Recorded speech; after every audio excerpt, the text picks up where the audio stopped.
Thank you for that lovely introduction and the lovely introduction around the progress in the field. And it just made me think about nanomedicine being a translational science, which is really what it's all about. And I work in oral peptides, and nanomedicine is just one arm of what we're trying to do in that field to try and enable translation. And so far, we haven't done very well.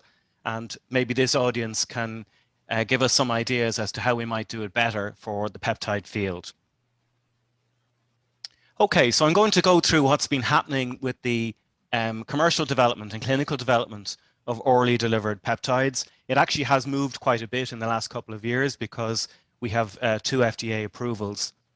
I'll also go back in history as to show you what a mess we've really made of this in the nano part of this, because as you'll see, nano is really not part of the clinical development story so far, but it might be. I'll talk about one of our own technologies, a silica nanoparticles that was mentioned by Urs in his talk, where we tried to combine a silica nanoparticle in a new construct with an intestinal permeation enhancer. And I'll then give you a second example of that with a polyelectrolyte complex and another permeation enhancer, because we believe that that combination could be efficacious rather than relying on nanoparticle uptake by intestinal epithelia in vivo. I'll talk to you a little bit at the end about what's hot out there in the oral peptide nanoparticle field. We've had 4 or 5 really sensational papers from other labs in the last year that have really set everybody thinking and set us thinking again that nanoparticles could actually deliver in this area. And then I'll make some conclusions. Okay, so just to get everybody on the same page, just to tell you how weak this field is so far, we've got 5 peptides that are marketed for systemic delivery. So we're not really interested in this talk in local delivery in the GI tract, where you've got drugs that treat IBS, such as linaclotide, but they just stay in the lumen of your gut. But here I'm much more interested in drugs that can actually make it to the systemic circulation, going beyond the liver and where we can measure blood levels. And our standard bearer here is cyclosporin, which achieved 40% with the Novartis Neoral formulation. And that is a microemulsion formulation with some excipients. But of course, if you look at the structure, you'll see it's got lots of benzene rings. And really, it's not really a normal peptide because its problem is not permeability. It permeabilizes epithelia across the gut very well. As Les Bennett in UCSF would say, it's got a metabolism problem. And that's why it's referred to as a BCS class 2 drug with a solubility issue. But achieving 40% is amazing, and we'd all be very happy if we could do the same with all our other linear peptides. Here's a new one, voclosporin. It's a derivative of the cyclosporin family, approved this year by the FDA for a rare form of lupus nephritis. And it's got a decent bioavailability, again, in a microemulsion type formulation. And again, we see it's quite lipophilic and is reasonably stable. So again, not normal. On the right-hand side, we're getting into more of the peptides that we're interested in. So here's desmopressin for diabetes insipidus. It has a bioavailability of 0.2%, which is absolutely shocking. But that is a good value because it is cheap to make and it's a very potent peptide. So therefore, there is a commercial form of desmopressin made by Ferring and others that is doing quite well. Here's the one approved by the FDA in 2020, octreotide, to treat acromegaly. This is normally treated with really low gauge needles, monthly injections of octreotide in children, very painful. So there's a really good argument to make an oral form of this. And Chiasma made a capsule formulation of octreotide that has, again, a very low bioavailability, less than 1%. But again, it's reasonably cheap to make, and it does achieve its pharmacodynamic readouts. Here's the one you're probably hearing all about in the media. This is Novo Nordisk semaglutide, which is a direct translation of its subcutaneous once-weekly product, Ozempic. It's given orally once a day as semaglutide with the trade name Rybelsus, and again, a very, very low oral bioavailability. So they are throwing away 99% of this peptide, and it's given with a permeation enhancer. So what these have in common, these three latter ones, is that they're potent molecules. They've got some reasonable stability in there because they've got D-amino acids and some cyclic amino acids. And in the case of semaglutide, it's got this monstrous half-life of about 160 hours, which is really amazing for a subcutaneous peptide, which also has that half-life when we give it orally. So here's the problem. We've got a peptide coming down the lumen of your GI tract, and we see that it has to cope with the varying pH going from your stomach into your small intestine. We've got peptidases coming out of the pancreas. We've got pepsin in the stomach. We've got interactions with bile. We've got disease states that we don't really know how it impacts on permeation and stability of these peptides. Interference with mucus, more studied in the last 10 years, I would say, than before that. We don't know if adherence to mucus is a good thing or mucus permeation is a good thing. And then in individual subjects, we've got this tremendous variable transit time within and between subjects for formulations.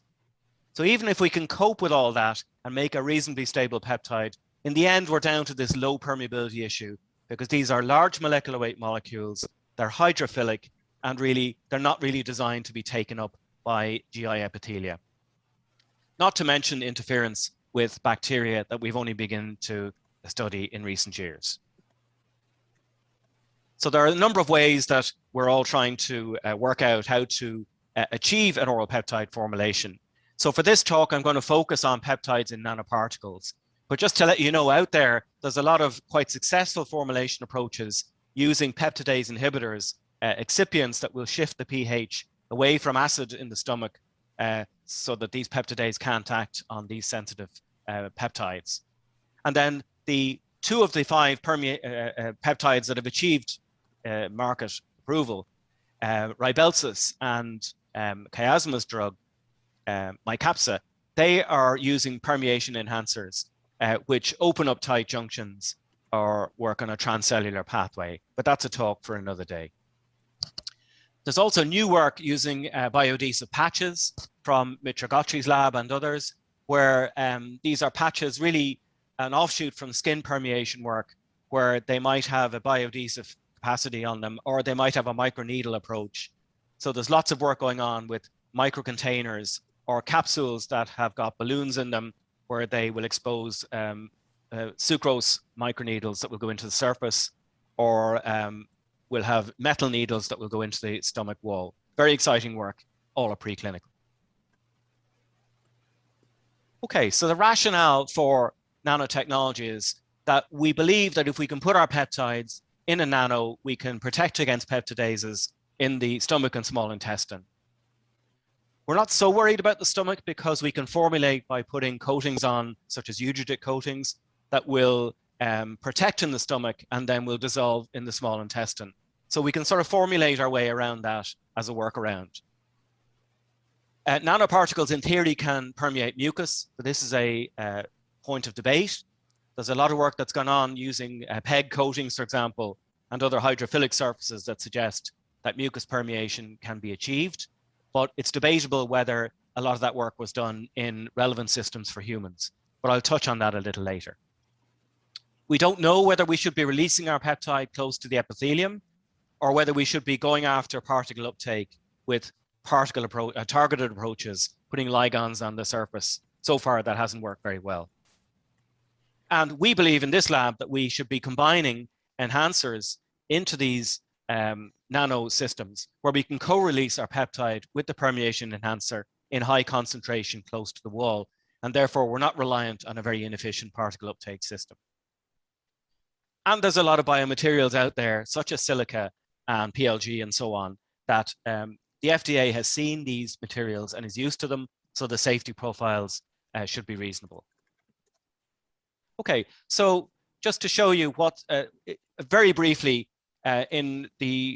what's happening in clinical development, these top 5 here are all permeation enhancer assisted formulations. That's a peptidase inhibitor, and so is citric acid. And we can see these are the ones giving us this 1% bioavailability. Then we have the devices led by Rani, where they have these microneedle systems, and they are producing decent results in phase 1 with bioavailabilities of up to 80%. And right at the bottom here are the nanos. So here's a silica system I'll talk about in a second by Oshadi. It got to phase 2 and then seems to have disappeared using insulin, but maybe that's a disservice. We're just not hearing much about it.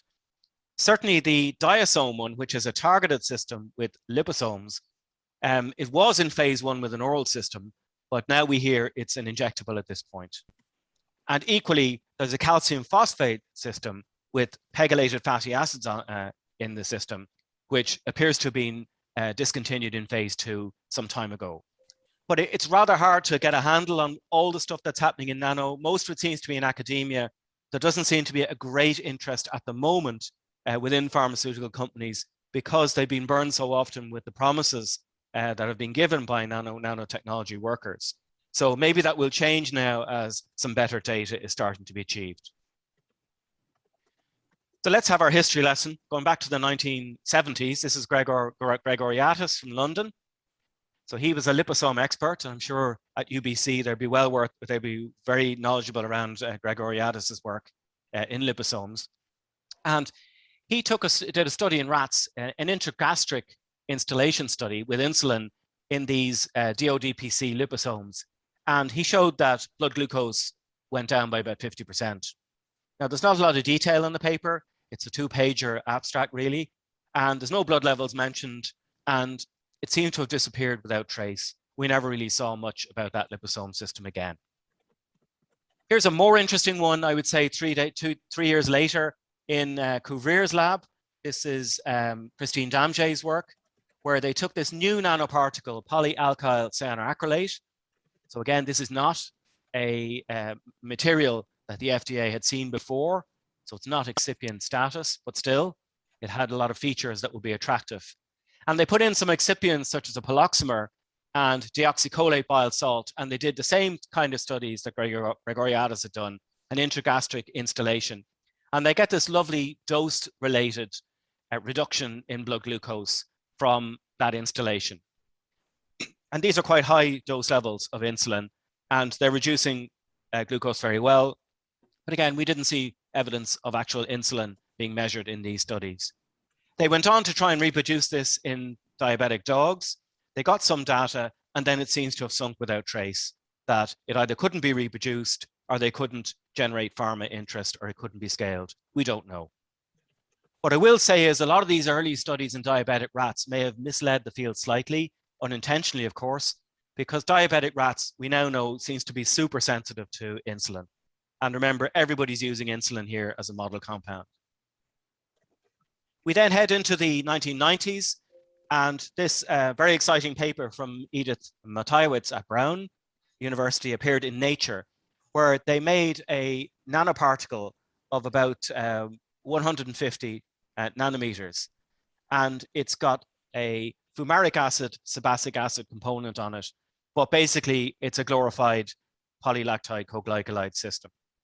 And they did a study in rats where they did a glucose challenge model, and they show here in green that their nanoparticle resists the changes that are induced by induced by glucose. And here's free insulin at 20 IUs failing because the plasma glucose goes up, as does the control PBS. That paper is important because they showed evidence of particle uptake, and they went on to found a startup, but again, nothing ever translated, and I don't know whether that company is still active. I think Spherix is the name of it. We then turn the century, and we're starting to get a little bit more subtle here, and people are realizing, well, you know, we're not really sure about particle uptake. We're not even sure how they behave in mucus, and of course, all these particles are different, so you can't make blanket statements about where particles go. And Maria Alonso's group in Santiago, Spain, was probably the first to look at PEG coating on PLA nanoparticles. And they were using tetanus toxoid to see how it behaved in mucus. And they showed by coating these PLA nanoparticles, they could get a lot more of these nanoparticles into the blood. So these are I125 labeled. And they also showed evidence that these particles could resist the interaction with mucus.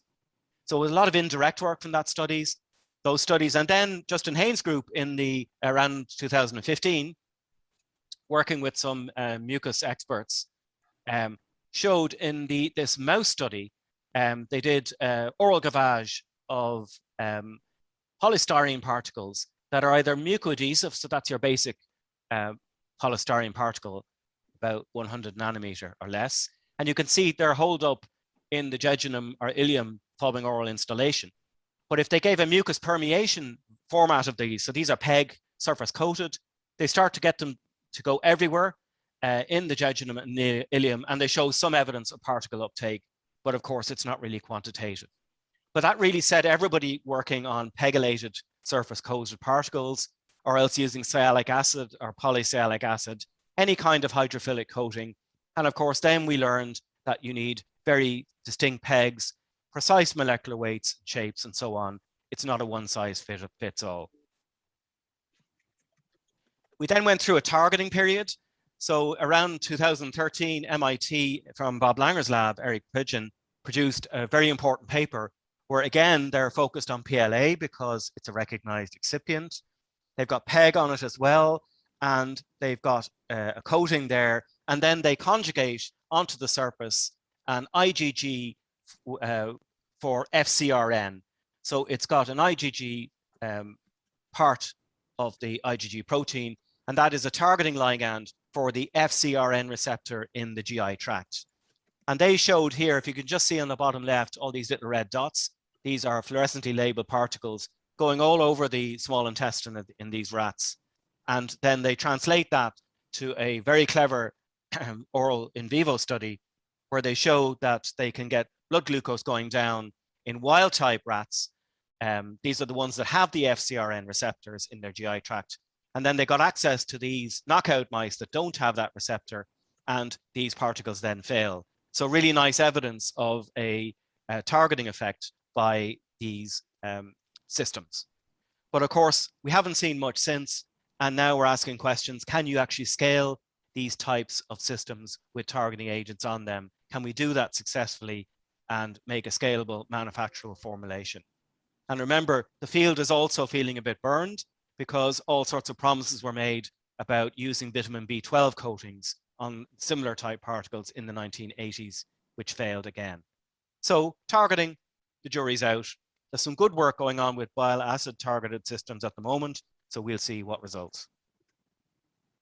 So in Maria Alonso's lab actually has just produced a lovely review in ADDR, highlighting the field for technology for oral peptides. And I've just highlighted in red here what I've just summarizing what I've talked about, going from the Couvrier work in the 1980s through to the PLG PEG story around 2000, going on to the evidence that some chitosan-based systems might be efficacious, though I'd be a bit skeptical on that, and then moving into whether cell permeating peptides can be put onto the surface of these nanotechnologies and maybe sneak these nanocarriers or payloads into epithelial cells in the gut.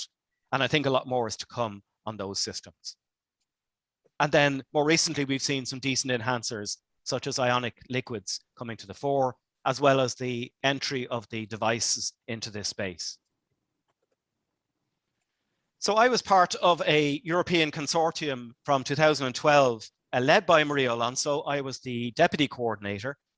And the idea here was to scour Europe for some decent nanoparticle formulations for peptides, involve some pharma companies. So we had Sanofi as the main player, and start to do evaluations going from Kakadu into rats and eventually into large animal models.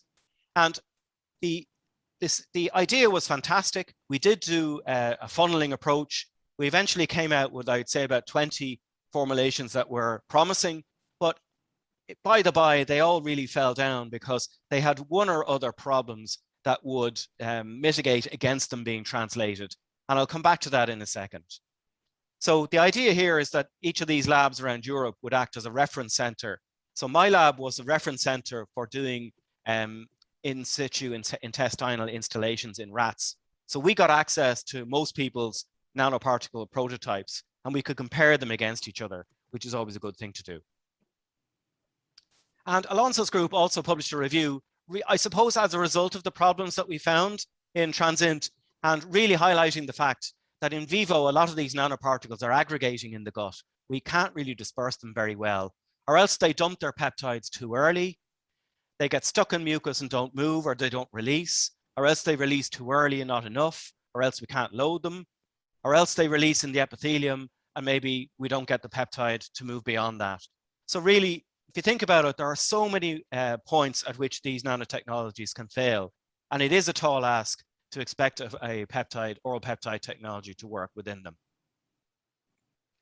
So in our group, we got access to some of these nanotechnology prototypes. And I'm just going to show 4 of them here. 2 of them are ours. One is a silica nanoparticle I'll talk about very briefly in a minute. The other one is a polyelectrolyte complex here, BITSY labeled. And really, what I want you to get out of this is from this installation model in rats under anesthesia, the fluorescent label is really, it's just either sitting in mucus or it's just going down the flanks of these microvilli. There really wasn't much evidence of particle uptake. So we were really left scratching our heads about how we start to develop nanoparticles better to either get to the wall or actually get taken up by the epithelial cell, which looks in even taller order these days with images like this. So some of the failure reasons were the low peptide loadings were really only getting 1 to 2% with a lot of technologies, complex systems that aren't scalable. A lot of them are unstable in the GI tract against mucus, bile, and we also have corona effects now being discovered in the GI tract. It's not just in the blood.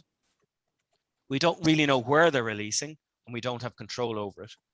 And many times we're using new materials that the FDA has never seen. But we need to do this, I reckon, to really push the envelope out on getting some new biomaterials that may be more useful than just sticking to PLG or PEG. And our other problem is the in vivo data we have so far, it really isn't any better than what we've achieved with enhancers, and it's way less than people are achieving with devices. Okay, so I'm going to give you just a couple of case studies about work we've been doing recently using silica. I was attracted to silica about 3 or 4 years ago because looking through the literature on microporous silica, I figured, well, I think there's a chance to make a decent nanoparticle here using this kind of systems, but not based on a microporous format. So we've got good biocompatibility and biodegradability. We've good history of use in food, packaging, good toxicology in humans, and we think we've got potential for good loading, better loading than what we'd seen before. And we can combine silica with other materials. It's inherently stable at stomach pH, so it shouldn't dump out the payload. And then it should dissolve quickly in the upper small intestine, so we can get release of the payload close to the gut wall and not rely on particle uptake. So here's what was out there at the time. This is Oshadi's system. So their system is built on a silica core system on which they've got proteins and polysaccharides on the surface. So the idea is that they would have their payloads on the outside, and in some way, the silica system protects them from being degraded. And this system achieved phase 2 with insulin and a C-peptide. So our idea was sort of the opposite. What we wanted to do was to take insulin or another peptide, exenatide we also took, which is a GLP-1 agonist. And what we wanted to do was dissolve it in acid, HCl, and then combine it sequentially with L-arginine, because we wanted to stabilize our insulin with L-arginine, which is known to do that. And then we wanted to further add in zinc to give us further stability on it. So think of the insulin hexamer. And that would give us then a coated core shell particle with silica on the outside, which we make from a TIOS coating. And that gives us a nanoparticle of about 300 nanometers. So just to very briefly go through some of the data on that. So we have particles with a zeta potential in anionic, which means they should avoid mucus by electrostatic repulsion. We've got DLS is giving us values of around 290 with the core particles, 290 nanometers. And then we're going up to 400 or 500, depending on how we wash them. And smaller if we do EMs on those. And we can get a very low polydispersity index. So if it's below 0.2, it means they're all of a similar size. So we did that for exenatide, for insulin rather, on the upper part here, and then we did it for exenatide. And we have a very reproducible process.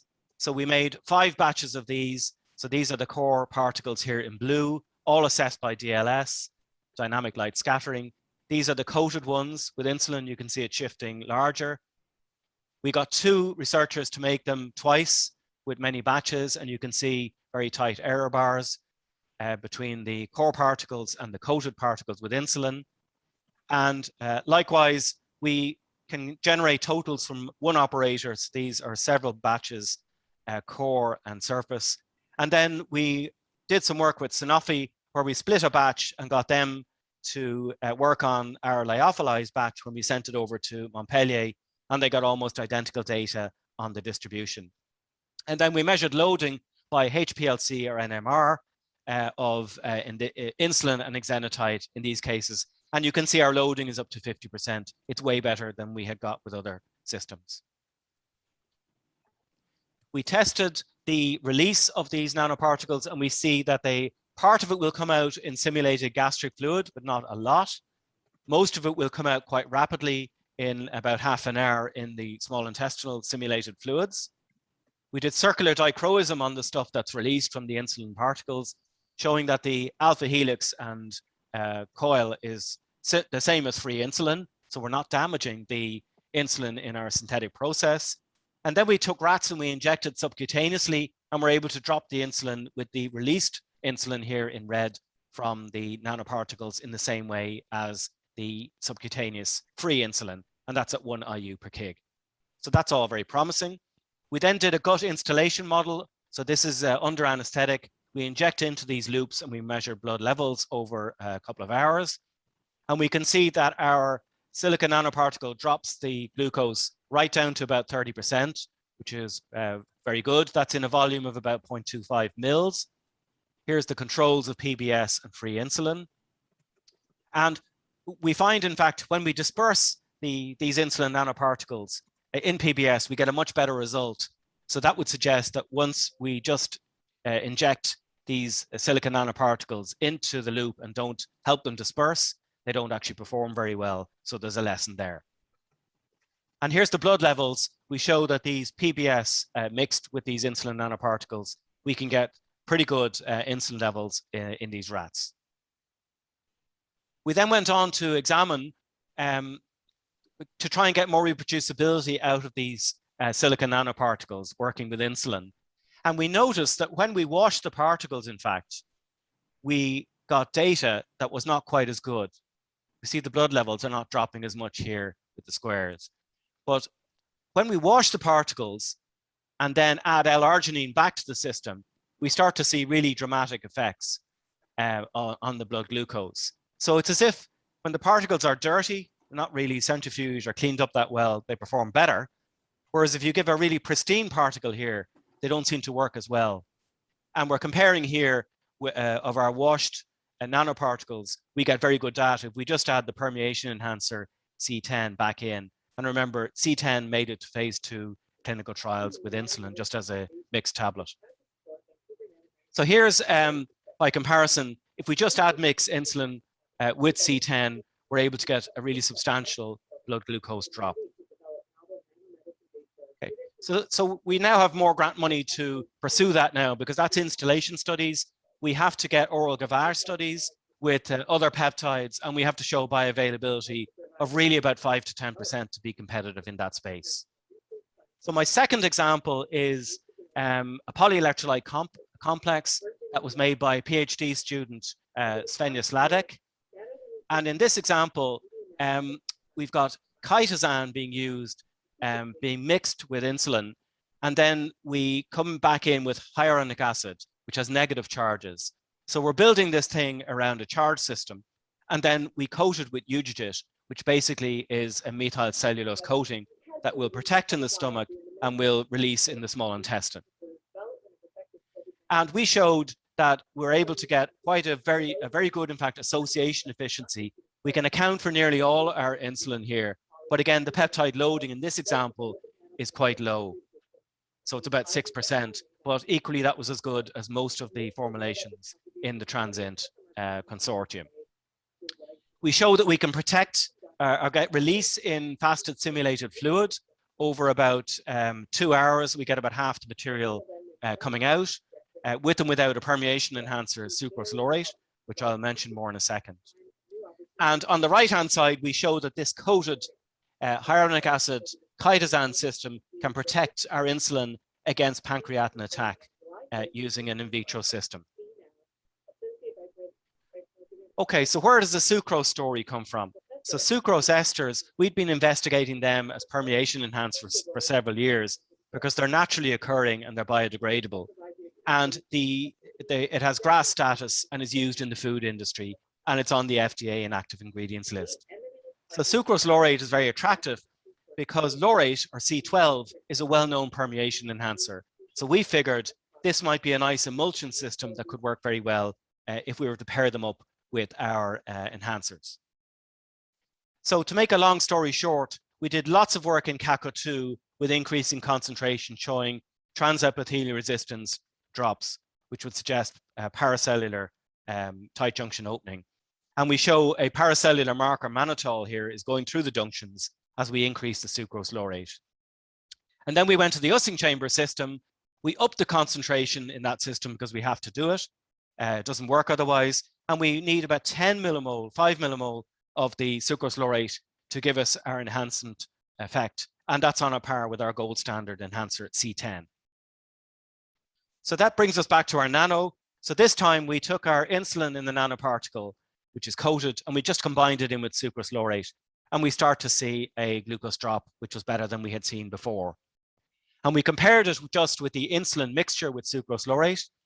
That's an admixture. It's not a formulation, so it's not a fair fight, because really we think we can make these insulin nanoparticles, put them in a capsule and coat them with our sucrose laurate, and that can have an effect. And then on the right-hand side here in blue, light blue, we show the effects of our nanoparticle system. And again, no effects on histology. So the coated system, it did release the bioactive insulin in the intestine, but we need to shunt it across the gut wall, and that's where the sucrose laurate comes in. So we got bioavailabilities in the system here in brown using 3 of our nanoparticle prototypes, ranging from about 1.5% up to 5.5%, which is reasonable, but not fantastic, compared with just the admixtures with the enhancers. But look how much of the enhancers we have to give. That's the advantage of using these nanoparticles. We should be able to use lower concentrations of enhancers if we can formulate them. So coming to the last few minutes, just to tell you what happened with all these other nanocarriers that we tested in the gut installation models. I showed you some images of them getting stuck in mucus, but also I want to highlight the fact that many of them couldn't be really reconstituted very well. They ended up as really viscous formulations that we couldn't have very low syringeability. And a lot of them weren't reproducible, and we couldn't get them back from a reconstituted lyophilized format. So it really highlights the issues when you start moving nanoparticle formulations between labs for this work, which is a very important thing to do. And just to emphasize that we can get great results in CACO2, but of course we have to scale and concentrate a lot of these prototypes when we go into in vivo. Okay, just to mention some hot topics in the last 5 minutes. Very important papers, I think, have appeared in the last couple of years. Here's one from, this would be Katie Whitehead's lab at Carnegie Mellon. So she took some sigma silica nanoparticles, she just bought them in, anionic ones, and she found that even at low concentrations with 10 IU per kg, she could lower blood glucose, even from oral instillation in rats, compared to the 1 IU per kg subcutaneously. And why this is an important paper is that she found that the effect could be negated if she put integrin blockers. So silica is actually binding these integrins, and they act to elevate enzymes, such as ones that we had studied in relation to other permeation enhancers, such as myosin light chain kinase. And they contract the actin filaments to open the tight junctions. So it's the first time, I think, in the field we had seen that a nanomaterial could actually open a tight junction in this way. So it really set us thinking that maybe that's what the UCD nanoparticle might be doing as well. So we're trying to investigate that.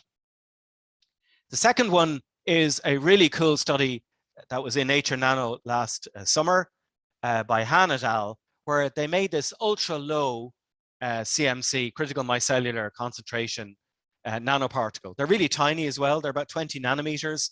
They've got this betaine side group on them, and they're lipid-based, built around DSPE. And what happens is the betaine binds to this PAT carrier, which is an amino acid carrier, And they seem to translate to getting really sensational bioavailabilities in rats of about 40%, which is certainly better than we've achieved in our lab to date.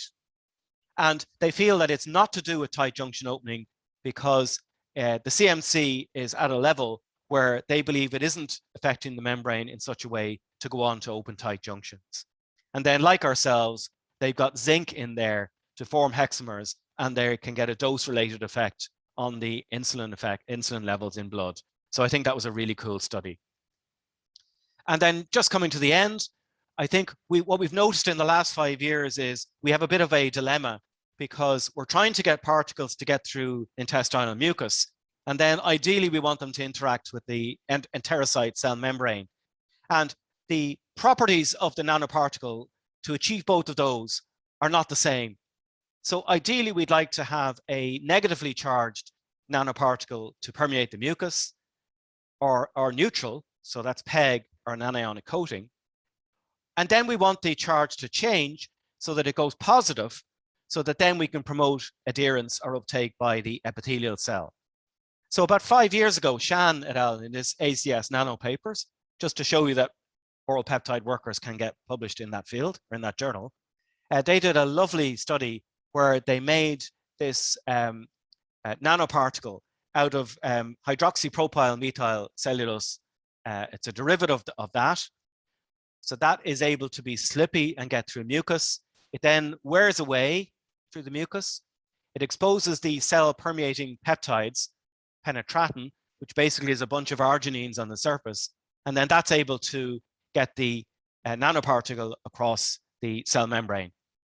And the data here in rats measuring serum insulin of about 20 IUs, it sounds fantastic, but unfortunately, the bioavailability is around 3%. So it's not as good as the systems that I've just shown you. And then lastly, Andreas Bernkopf's group has been working on, again, using biochemistry to change the charges on these particles. So they have made phosphate-rich nanoparticles, which have a lot of negative charges which can permeate mucus. So they have an in situ gelation process. And then what happens is as the particle goes near the membrane, the alkaline phosphatase in the membrane starts to bash away and remove that phosphate grouping on the surface so that the charge will go from, the zeta potential will go from -9 millivolt to close to 0. And in doing so, then they can promote cellular uptake. So we're into an era of particles that change their properties in the GI tract as they move across mucus and onto the membrane. So last thing before I finish, last week, in fact, this liquid soma device was published in Nature Biotechnology by MIT and Novo Nordisk. And the idea here is that they have an actuated millipose system that goes across the gastric intestine. And then they have another actuated system for retracting it. But the beauty about this is that it's a liquid system, and they were able to get data in pigs with insulin, adrenaline, and antibodies. And they're estimating bioavailabilities of about 80%, which is amongst the best data we've ever seen because it's high-loaded liquid device taking up about 4 mg of material. So if you're going to work on nano, this is what you're competing against. So just to finish off, there's lots of nanoparticle work going on in academia. The clinical development looks a bit stalled at the moment from pharma companies. We think we've got a decent silica-based system that we're going to work to optimize. We think it's scalable, and we're not building it around targeted uptake. There's some very nice literature on these reverse micelles, the ones with the low critical micellular concentrations that are going after the PAT carrier. They look very good. Overall targeting has not worked out very well so far. Likewise, studies have not translated very well from CACO to in vivo. And the work that is recently going on to try and change the zeta potential of nanoparticles, this is really elegant work where we're looking at a much more sophisticated way of looking at the behavior of nanoparticles in the GI tract. So with that, just to thank the people who did the work, I'll leave that slide up and not waste more time, and also to thank the sponsors and to make a declaration. So with that, I'll be happy to take questions. Thank you very much, David. This is an exciting field, and we are now getting into all the details of things. And to make it work, I think it's exciting. You know, turning charges from minus to plus and so on. It's really great. We have one question from Francisco Bessine, and he asks about your silica nanoparticles. What is the release mechanism for them? So in the new grant, we'll be studying that. So we're starting to do more sophisticated release studies in FASF. So far, we've been working in just phosphate-based saline, but we think it's a diffusion system, and we think that it's a combination of diffusing from the surface as well as some erosion of the silica itself. But we have to do the experiments to prove this. Now, I actually have a question myself. The peptide systems that seem to work quite well are the cyclic ones, so octreotide and things like that. Is there anybody doing work on turning, you know, a big peptide into something cyclic, and then later it can in vivo be turned back into its active form? Yes. So there's a lot of work going on in industry to make smaller molecular weight macrocycles of about 1,000 Daltons. And the idea is that they're doing screening tools to show that they can cross pampa membranes. And then the problem is once you change some structure on the peptide, we don't know whether it still binds the receptor and has the same activity. So there's a lot of work going on using high throughput screening with libraries to do that, but mostly in pharma. And then we've got some excellent chemists such as Scott Loki and David Fairley and others who do this for a living with medicinal chemistry. Okay, that's great. I